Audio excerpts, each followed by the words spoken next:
Shalom jemaat sekalian, senang sekali malam hari ini kita bisa kembali bersekutu bersama-sama dengan keluarga kita dalam program acara Mika.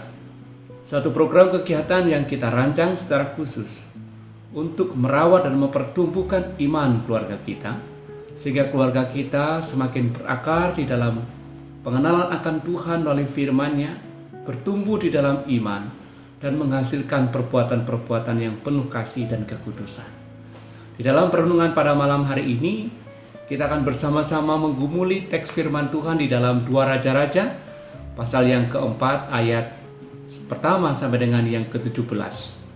Dan kita akan menggumuli satu topik, tetap percaya meski sulit. Kesulitan dan masalah hidup yang kita hadapi akhir-akhir ini memaksa kita untuk memilih sesuatu yang benar-benar penting di antara segala sesuatu yang kita rasa penting. Dengan adanya kesulitan dan masalah hidup yang kita hadapi sekarang ini, membuat kita mau tidak mau membuat pilihan untuk hanya memilih atau mengerjakan sesuatu yang benar-benar sangat penting, yang sangat prinsip, sehingga kita tidak lagi bisa memegang, merengkuh semua yang kita mau, melainkan hanya yang benar-benar penting.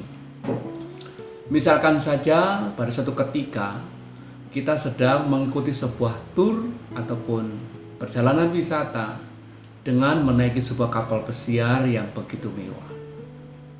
Di dalam sukacita malam, tiba-tiba sang kapten memberi pengumuman bahwa kapal akan tenggelam berapa waktu lagi oleh karena menabrak batu karang.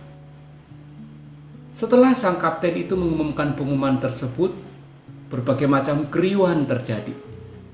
Banyak harta benda yang berharga berhamburan di lantai. Uang, perhiasan, tas, semua yang terbaik yang menjadi kebanggaan semua manusia berhamburan di lantai kapal. Jika Anda menjadi salah seorang daripada penumpang tersebut, apakah yang akan Anda cari ketika mendapat pengumuman bahwa kapal akan segera karam?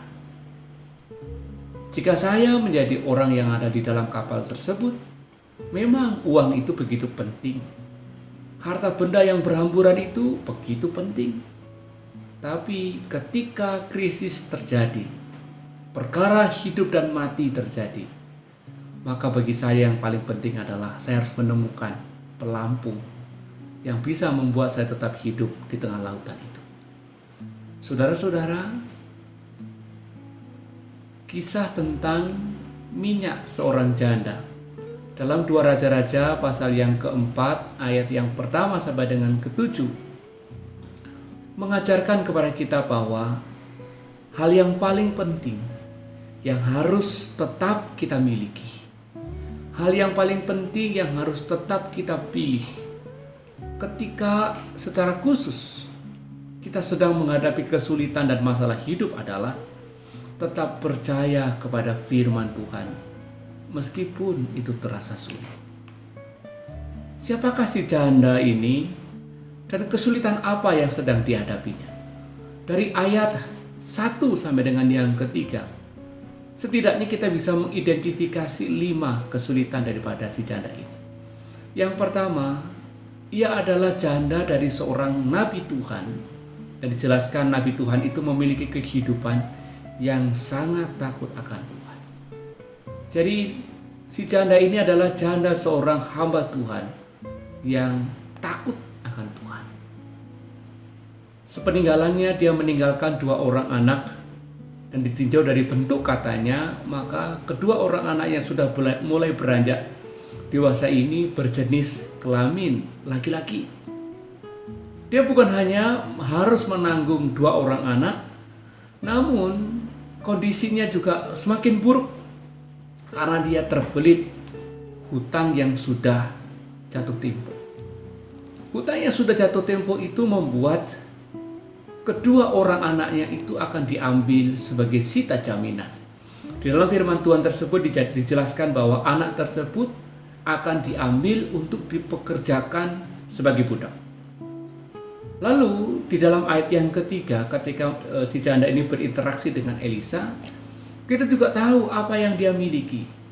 Ketika Nabi Elisa bertanya, apa yang ada padamu atau apa yang kamu miliki? Si janda ini menjawab bahwa hambamu ini hanya memiliki sebuah buli-buli berisi minyak. Nah, ketika mempelajari kata buli-buli berisi minyak ini, saudara, kita menjadi semakin tahu bahwa yang dipunyai itu adalah sebuah botol kecil saja yang biasa digunakan oleh suaminya untuk melakukan pengurapan. Jadi kita bisa menduga bahwa buli-buli berisi minyak itu adalah warisan atau peninggalan daripada suaminya. Bayangkan saja jika kita berada di posisi si janda itu. Sudah hidup sulit, punya anak 2, terbelit hutang, sudah jatuh tempo, dan anak harus menjadi tanggungan ataupun sebentar lagi akan menjadi sita jaminan. Sementara tidak lagi mempunyai tabungan yang bisa untuk menyelamatkan. Apa yang kita rasakan? Bisa jadi kita langsung berkesimpulan, waduh, berat banget masalahnya. Waduh, ini seperti sedang menghadapi jalan buntu. Bisa jadi kita juga mengalami yang namanya pergolakan batin yang begitu rumit. Oleh karena harus memikirkan antara membayar hutang dan memenuhi kebutuhan hidup. Ada pergumulan bagaimana saya harus menjalani hidup ini, mencukupi keseharian hidup, namun di saat yang sama bagaimana memikirkan caranya keluar dari masalah ini sehingga anakku dua-duanya ini tidak diambil menjadi seorang budak. Bisa jadi kita juga bisa merasakan bahwa kita hidup dalam sebuah persimpangan jalan yang serba rumit antara berjuang atau menyerah pada keadaan. Di tengah krisis yang menimpanya, si janda ini mengadukan masalahnya kepada seorang nabi yang namanya Elisa. Siapakah Elisa? Elisa adalah suksesor daripada Elia. Elisa sudah mulai terkenal oleh karena melakukan banyak mukjizat. Elisa membelah sungai Yordan dengan menggunakan jubah Elia. Kemudian Elisa juga menyucikan ataupun menyehatkan air di Yerikho. Yang menarik lagi di dalam ayat yang ke-23 sampai dengan 25 pasal yang kedua, di sana kita bertemu bahwa ada 40 orang anak di Babel mati diterkam 2 ekor singa oleh karena mengejek Elisa. Apa yang dilakukan oleh Elisa setelah mendapat pengaduan daripada si janda ini? Elisa menanyakan apa yang dipunyainya.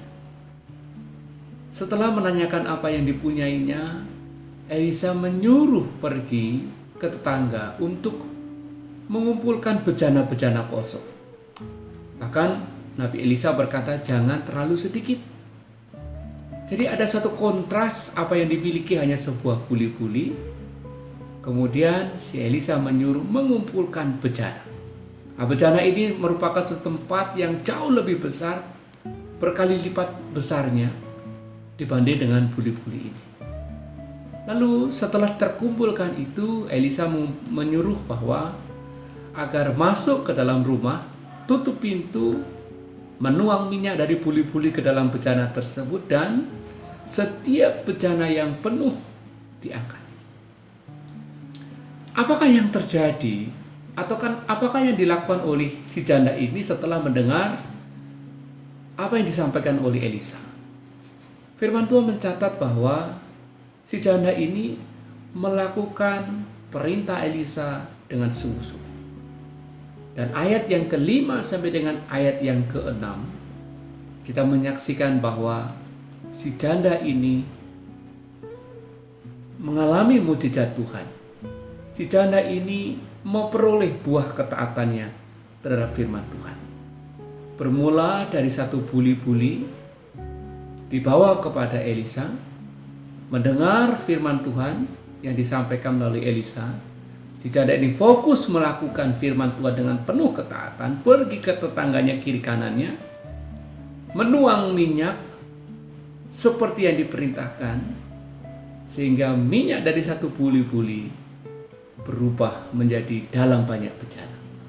Akibatnya apa?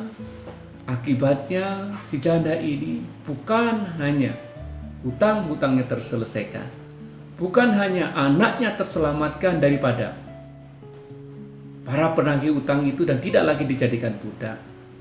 Si janda ini juga hidup layak dari sisa penjualan minyak tersebut.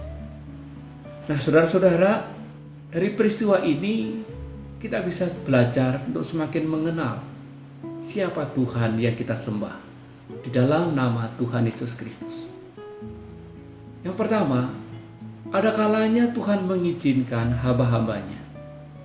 Ada kalanya Tuhan mengizinkan anak-anaknya mengalami situasi-situasi yang sulit, situasi-situasi yang berat, situasi-situasi hidup yang sepertinya jalan buntu. Misalkan saja, Sadrak, Mesak, dan Abednego harus berhadapan dengan dapur api. Daniel harus berhadapan dengan gua singa. Petrus harus berhadapan dengan penjara. Rasul Paulus harus berhadapan dengan kapal karam, penjara, dan siksa dan aniaya. Akan tetapi bagi Tuhan, kesulitan dan masalah hidup tersebut dapat dijadikan alat untuk menyatakan kuasa dan kemuliaannya kepada kita. Seperti yang disaksikan Rasul Paulus dalam 2 Korintus 12 ayat yang ke-9.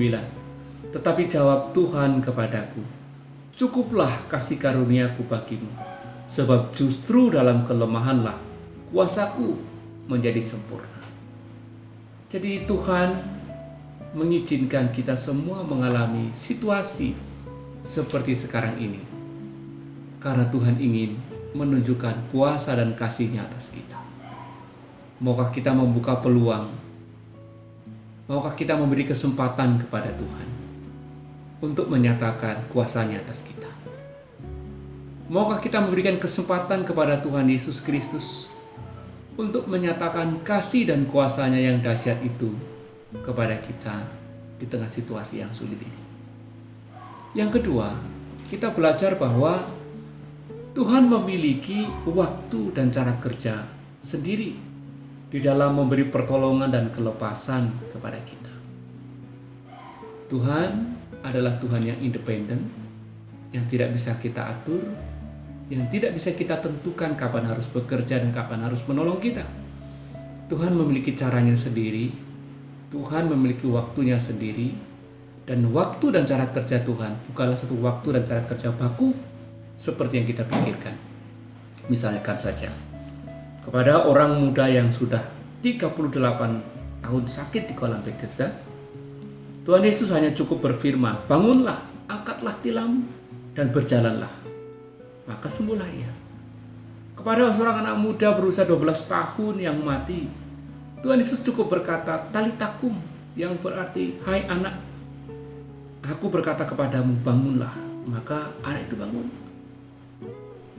Namun kepada orang buta di dalam Yohanes pasal yang ke-9, Tuhan Yesus harus terlebih dahulu meludah ke tanah, mengaduk ludahnya itu lalu dengan tanah, lalu mengoleskan kepada mata si anak muda tersebut. Masih lagi mengutus anak muda tersebut membasuh di Siloam.